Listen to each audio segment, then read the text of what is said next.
제가 마셔본 물 중에 제일 단물입니다. 안녕하세요, 향림교원 여러분. 청년 남신도의 나영훈 집사입니다.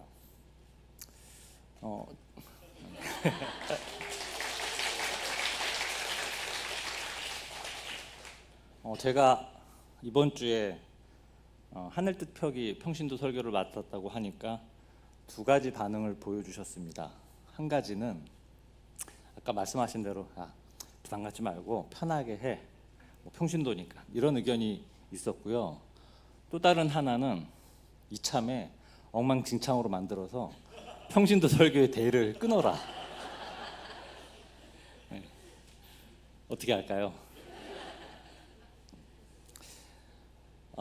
우리 교회는 창립 정신 중 하나인 평신도 교회라 1년에 몇 차례는 평신도 하늘 뜻 펴기 전통이 있습니다. 회중 속에서 평신도 설교 말씀을 듣고 있나라면 언젠가 내 차례가 오지 않을까 하는 반신반의하는 심정으로 몇 년을 살아온 것이 벌써 30년의 시간이 흘렀습니다. 제가 교족부를 확인해 보니 95년 2월에 교인을 등록한 것을 확인할 수 있었습니다. 한 30년 돼서 한 번 한 거니까 그렇게 짧은 건 아닌 것 같습니다. 여기 앉아 계신 우리 교우 여러분들 너무 좋아하지 마십시오. 언젠가 교우님들에게도 저와 같은 일이 곧 닥쳐올 테니 말이죠. 성서의 글은 참 난해합니다. 이해하기도 어렵고, 그런 저에게 잘 알지도 못하는 성서를 해석하고 평신도 설교를 해달라는 목사님 부탁을 받고 그때부터 잠을 못 자고 저의 고민은 시작되었습니다. 성서 본문을 수십 번을 읽어도 잘 이해가 되지 않았고, 또 제가 하는 해석이 맞는 이야기인지, 이것을 어떻게 잘 전달해야 하는지 두려움이 앞서면서 좀처럼 글이 안 써질 때쯤 하늘에서 이런 음성이 들립니다. 야, 잘하려고 하니까 두렵고 떨리는 거야. 네 분수에 맞게 행동해. 네, 맞습니다. 분수에 맞게. 그래서 쉽게 생각하기로 했습니다. 그래, 내가 정규 신학교육을 받은 사람도 아니고 신앙심도 깊지 않는데 마치 멋진 목사님 흉내를 내려고 하니 떨리는 거야. 그냥 있는 그대로의 모습을 보여주자. 그런 마음을 굳혀먹는 순간 하고 싶은 말들과 스토리가 보이기 시작하였습니다. 저의 어렸을 때의 꿈은 선생님이었습니다. 왜 선생님이었을까요? 바로 선생님으로부터 배우는 것에 대한 실망에서부터 비롯되었습니다. 이렇게 쉬운 것을 어쩜 저렇게 어렵게 가르칠까? 물론 여기 계신 우리 이은경 집사님, 구정아 집사님, 우리 김영민 집사님 같은 분은 해당 사항은 아니지만요. 어려운 내용을 정말 쉽고 재미있게 가르치는 선생님 과목은 성적도 잘 나오고 또 그 시간이 기다려지기까지 했습니다. 그래서 저는 나중에 커서 선생님이 되면 정말 학생들에게 재미있는 수업을 가르쳐서 훗날 기억되는 선생님이 되고 싶었던 바람이 있었던 것 같습니다. 교회 설교도 별반 다르지 않은 것 같습니다. 언제부턴가 목사님이 설교가 어려워지기 시작했습니다. 물론 저만 그렇게 생각할 수도 있겠지만, 그래서 오늘 들려드리는 제 이야기는 최대한 쉽고 재미있게 전달하고자 합니다.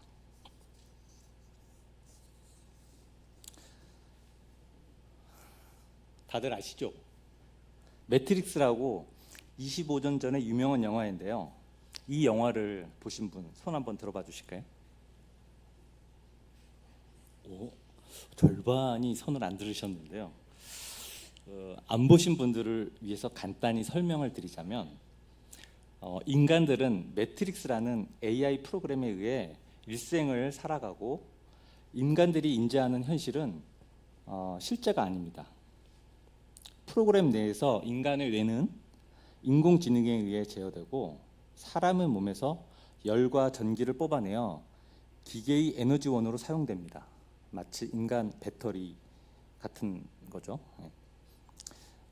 주인공 네오라는 컴퓨터 해커는 모피어스, 저기 주인공 가운데 잘생긴 사람이 있는데 그 왼쪽에 분이 이제 대머리, 그 사람이 이제 모피어스입니다. 모피어스는 이 거대한 AI 프로그램 매트릭스의 진실을 알려주러 주인공에게 다가갑니다. 그리고 그 주인공은 자신이 믿었던 현실이 가짜임을 깨닫고 인간을 조종하고 관리하는 매트릭스와 싸운다는 줄거리의 내용입니다. 현실에서 컴퓨터 해커로 살고 있는 주인공 키아누 리브스는 그의 동료 모피어스가 찾아와 다짜고짜 빨간 약과 파란 약 둘 중 하나를 선택하라고 합니다. 여기서 빨간 약과 파란 약은 각각 진실과 거짓을 의미합니다. 영화에서 파란 약은 현실 세계에서 자신이 믿고 싶은 것만 믿고 보고 싶은 것만 보면서 살아가는 것을 의미합니다. 즉 현실에 안주하며 진실을 외면하는 것을 뜻합니다. 반면에 빨간 약은 가상세계인 매트릭스의 진실을 깨닫고 현실을 직시하는 것을 의미합니다. 빨간 약을 선택한 주인공은 매트릭스의 진실을 알게 되고 인류를 구원하기 위해 기계와의 목숨을 건 싸움을 하게 됩니다.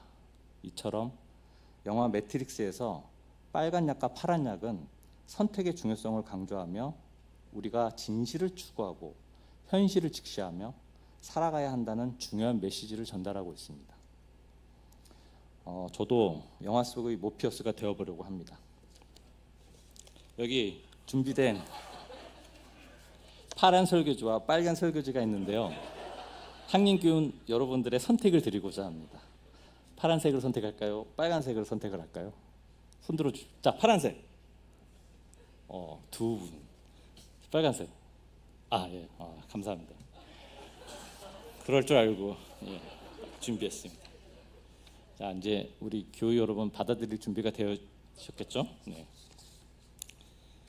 시작하도록 하겠습니다. 사랑하는 성도 여러분, 오늘은 성령 강림절 두 번째 주일입니다. 성령은 거룩한 영이라는 뜻으로 하나님의 영을 가리키는 일반적인 표현이며 강림이라 하면 신이 인간 세상에 내려옴을 뜻하는 말입니다. 우리 여신 강림 이런 말이 있지 않습니까? 네. 기독교에서는 우리 예수가 인간의 형상으로 이 세상에 태어난 것을 일컫는 말로 쓰입니다. 오늘 이사야 본문 말씀에는 스랍들이 서 있었는데 스랍들은 저마다 날개를 6 가지고 있어 둘로는 얼굴을 가리고 둘로는 발을 가리고 나머지 둘로는 날고 있었다라고 묘사하고 있습니다. 스랍은 천사입니다. 히브리어로 스랍, 불타는 혹은 타오르는 자들로 해석되며 제1성서 민수기 신명기에는 이스라엘 백성을 문 불뱀들을 스랍, 타는 것들이라고 하는데 이는 그 독사에게 물리면 타는 듯이 아프기 때문이지 않을까 생각됩니다. 이 천사의 모습은 중동의 여러 그림에서 볼 수 있듯이 날개에 달린 뱀 아니면 사람 얼굴에 뱀의 몸을 갖고 있어 새의 날개를 갖고 있고 참 기계에서 공상과학 영화에서나 볼 법한 좀 약간 그런 모습입니다. 이 스랍들이 불과 연기로 가득 찬 성전에서 문지방의 터가 흔들릴 정도로 그런 상황에서 천사들이 거룩 하니까 이사야는 속된 말로 이제 쫄은 거죠. 나의 죄악으로 인해 나는 이제 여기서 죽게 되는구나 라고 생각할 때 스랍 하나가 내려와서 불타는 숯을 입에 대고 이것이 너의 입술에 닿았으니 너의 악은 사라지고 너의 죄는 사해졌다라고 이야기합니다. 이사야 6장 1절에서 8절의 핵심을 요약하면 첫째, 하나님의 거룩함, 둘째, 자신의 죄악, 셋째, 하나님의 용서와 부르심입니다. 이사야는 하나님의 거룩함과 영광을 보고 자신의 죄와 부족함을 깨닫습니다.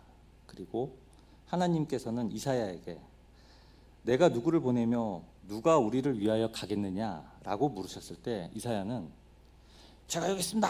저를 보내주십시오 라고 대답했습니다. 이 말씀은 우리에게 하느님의 부르심과 우리의 응답에 대해 생각하게 합니다.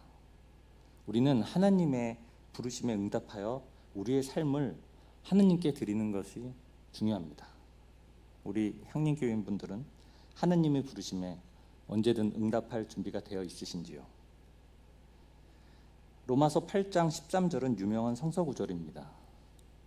육신을 따라 살면 죽을 것이요 성령으로 살라. 육신을 따라 산다는 것은 어떤 것일까요? 모르면 물어보라고 그랬죠. 그래서 제가 그 유명한 챗GPT AI에게 물어보았습니다. AI는 육신을 따라 사는 것과 성령을 따라 사는 것이 가장 큰 차이점을 다음과 같이 알려주었습니다. 잘 보이시나요? 크게 구분을 삶의 지향점, 삶의 동기, 삶의 결과로 구분을 줘봤고요. 육신을 따라 사는 것은 육체적인 욕망과 쾌락, 세상적인 가치를 추구하고 자기 중심적 동기에 의해 움직이며 죄와 사망으로 이끌리는 반면에 성령을 따라 사는 것은 하나님의 뜻과 영적인 가치를 추구하고 하나님을 사랑하고 섬기고자 하는 동기에서 움직이며 그 삶의 결과는 의와 거룩함, 영생으로 이끌린다고 알려주었습니다. 요약하면 육신을 따르는 삶은 세속적이고 자기중심적인 반면에 성령을 따르는 삶은 하나님이 중심적이고 영적인 삶이라고 말할 수 있습니다. 지금 제가 다니고 있는 저희 회사는 연 매출 4조 3천억, 당기 순이익 2천억이 넘는 우량 회사이지만 2010년에는 인력 구조정이 필요한 상황이라서 노조와 경영진들이 첨예한 대립이 있었습니다. 경영진들은 팀별 구조조정 인력 10%를 할당을 하고 무리하게 관계사로의 이직을 강요하는 분위기였습니다. 담당 임원과 팀 리더들은 강요 반, 읍소 반으로 할당받은 실적을 만들고 있는 시기에 우리 노조에서는 부당한 관계사 이직을 반대하는 집회를 본사 앞에서 열게 되었습니다. 고 노회찬 의원도 우리 노조와 함께하며 맨 앞줄에 앉아 같이 투쟁했던 것이 기억이 나네요. 전국에서 모인 구성원들로 부당함을 호소하려는 우리 움직임에 경영진들은 노조 행사에 참석하지 못하도록 1대1 면담을 통해서 압박하고 있을 때 우리 팀은 12명 구성원 중 저만 유일하게 그 노조 행사에 참석하였습니다. 저는 그때 그런 부당함에 대해 참을 수가 없었으며 그 당시 향림교에서 배운 정의감으로 똘똘 뭉쳐 잘릴 것을 각오하고 본사 집회에 참여했던 것 같습니다. 결국 그때 그런 부당한 지시를 내리신 분들은 지금은 다 직장을 떠나서 서로 얼굴을 붉히는 사이가 되었죠. 그때 제가 그 임원 팀장 자리에 있었으면 어떻게 되었을까 생각해 보았습니다. 저 역시 그런 행동을 하지 않았을까요? 육신을 따르지 않고 성령의 가르침과 실천을 강조한 향림 정신이 아니었으면 저는 줄글 삶을 살고 있었겠지요.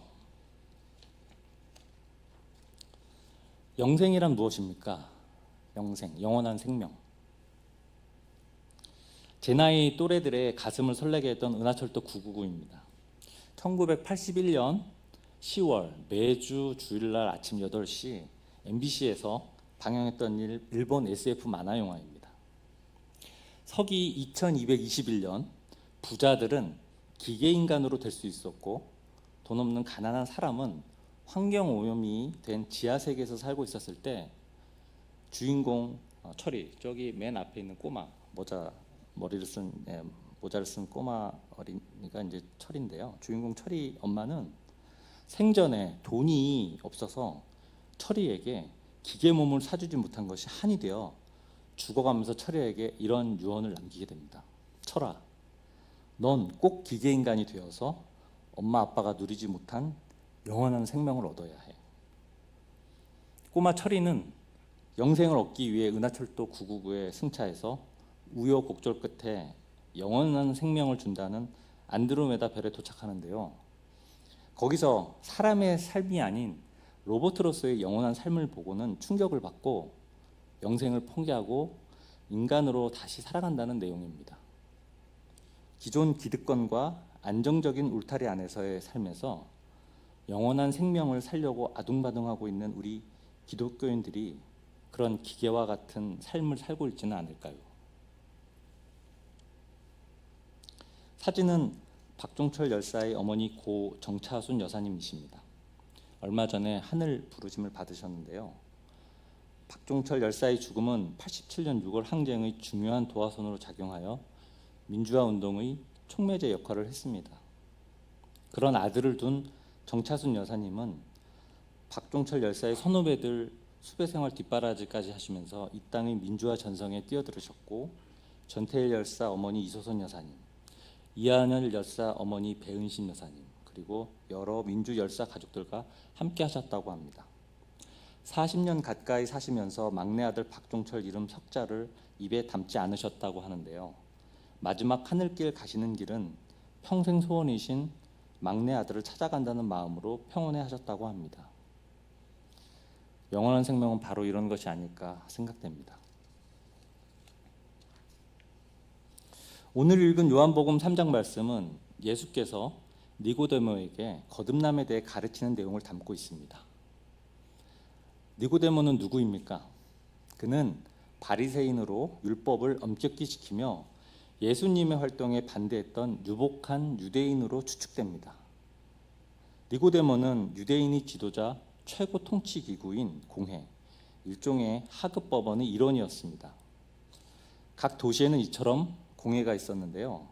로마 제국의 통치하에 있는 유대 민족에게 어느 정도의 자치가 허용되어 예루살렘에 있었던 이 공회는 유대인의 법과 종교에 관해 최고 법원의 역할을 했습니다. 이 공회가 최종적으로 예수님께 유죄 판결을 내린 곳이었지만 로마법에 따라 그들에게는 사형 집행권이 없었기 때문에 빌라도의 승인을 받아야만 했습니다. 요한복음에는 니고데모가 밤에 예수님과 이야기하러 왔다고 기록이 되어 있습니다. 아니, 환한 대낮에 방문하지 않고 밤에 몰래 방문했던 것은 뭔가 낮에 하기에는 여러 사람들의 눈치가 보여 두렵거나 부끄러워 밤에 방문했다고 생각이 되어지는데요. 예수와 니고데모의 깊은 밤, 많은 이야기를 나눌 것으로 상상이 됩니다. 누구든지 다시 나지 않으면 하나님 나라를 볼 수 없다. 누구든지 물과 성령으로 나지 않으면 하나님 나라에 들어갈 수 없다. 육신에서 난 것은 육신이요, 성령에서 난 것은 성령이다. 우리가 거듭나지 않으면 우리는 하나님 나라에 들어갈 수 없으며 우리의 삶도 변화될 수 없음을 강조하셨습니다. 니고데모가 있습니다. 아마 술 한잔 했겠죠. 포도주를 마시면서. 니고데모야, 거듭남은 우리의 내면이 변화되는 것을 의미해. 우리의 내면이 변화될 때 우리의 삶도 변화될 수 있어. 우리의 내면을 변화시키기 위해 끊임없이 우리는 노력을 해야 돼. 하나님 말씀을 읽고 기도하며 성령의 도움을 받을 때 우리는 우리의 내면과 우리의 삶을 변화시킬 수 있어. 그리고 하느님의 아들 예수 그리스도를 통해서 세상을 구원해야 돼. 이런 얘기를 들으니 니고데모가 설득이 되어져 이제 결국에는 니고데모가 예수님 편에 서게 됩니다.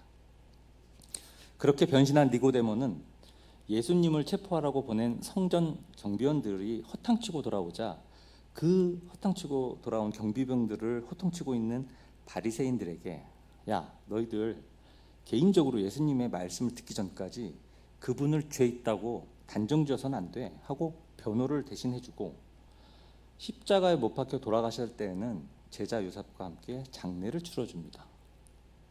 니고데모는 장사하는 데 사용할 향품, 예전에는 죽었으면은 그 향이 나는 기름을 이렇게 바른 것 같은데요. 그 향품을 100근, 약 한 34kg를 가져와서 요셉이 예수님의 시신을 싸서 무덤에 넣는 것을 도왔습니다. 장례를 위한 향품의 양을 통해서 니고데모가 부자였으며 예수님을 크게 존경했다는 사실을 알 수 있을 것 같습니다.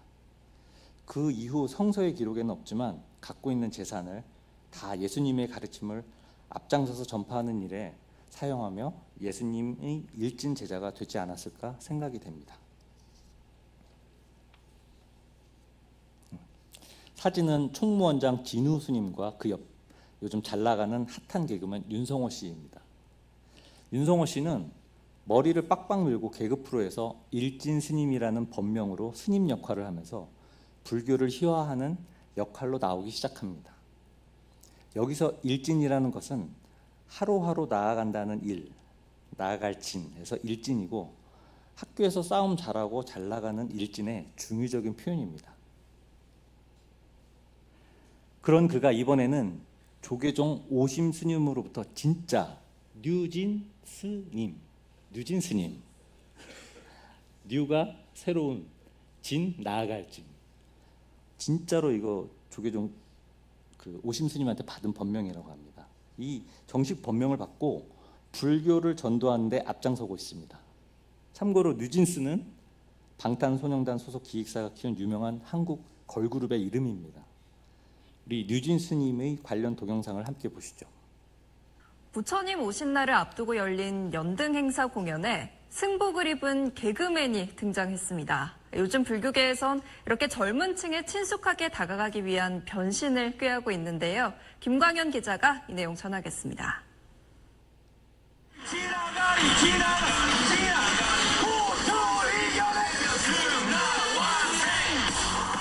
스님 복장을 한 DJ의 안무에 시민들이 열광합니다.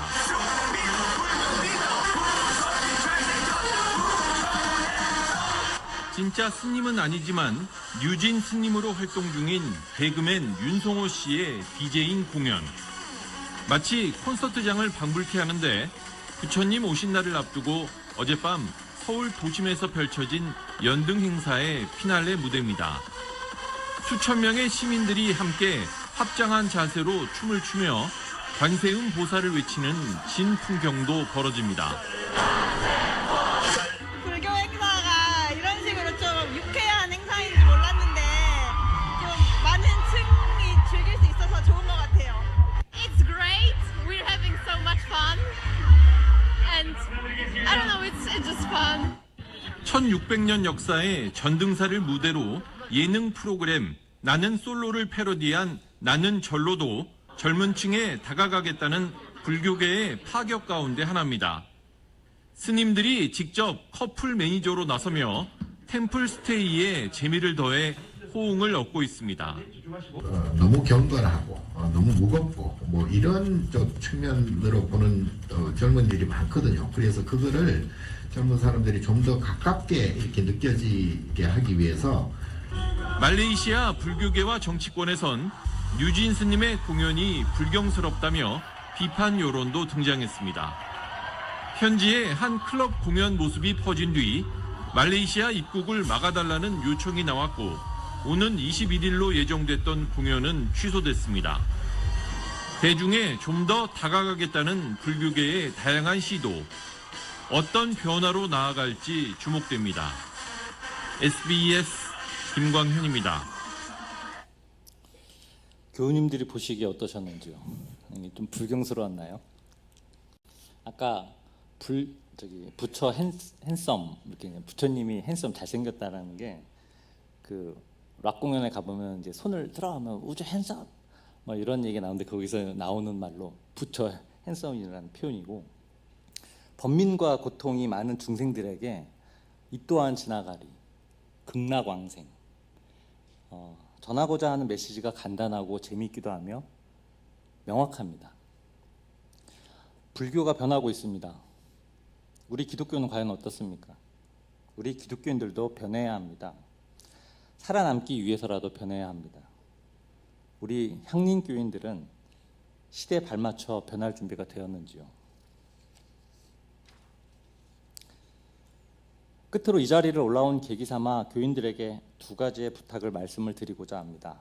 향림교회는 지금 새로운 담임 목사님 청빙을 준비하고 있습니다. 저마다 그리는 새로운 목사님이 상이 있을 줄 압니다.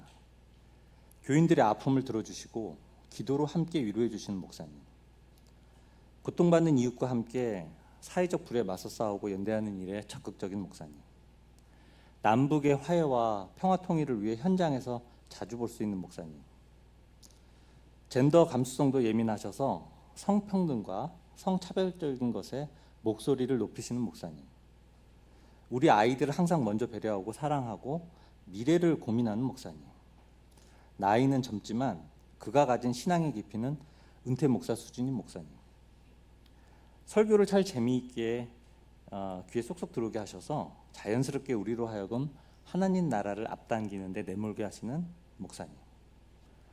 앞서 말씀드린 이 모든 것들을 겸비한 목사님을 꿈꾸고 계신다면 지금부터 그 희망을 접으시기 바랍니다.